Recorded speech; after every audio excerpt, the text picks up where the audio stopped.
રાજ્યમાં જીઈટીસીઓની વિદ્યુત સહાય ભરતી રદ કરાઈ છે। રાજકોટ, ભરૂચ અને મહેસાણા ઝોન હેઠળની સમગ્ર ભરતી પ્રક્રિયાને રદ કરવામાં આવી છે।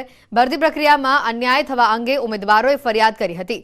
ફરિયાદ થતાં સમગ્ર મામલે તપાસ માટે કમિટીનું ગઠન કરવામાં આવ્યું।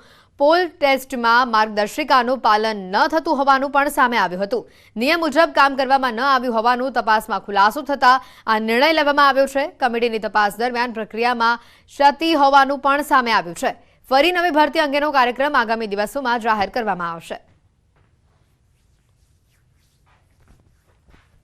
વિરોધ કર્યો હતો અને જેતપુરનું તંત્ર સાંભળતું નહોતું એટલે મેં ઈચ્છામૃત્યુની માંગણી કરી અને તપાસના આદેશ આપ્યા અને તપાસમાં માલુમ પડ્યું કે નિયમોનું ઉલ્લંઘન થયું છે છતાં તંત્ર નહોતું સાંભળતું। મેં સીએમ ને લોહીથી પત્ર લખ્યો અને તંત્ર જાગ્યું અને આજે નોટિફિકેશન બહાર પાડ્યું કે આ પરીક્ષા રદ કરી દીધી છે।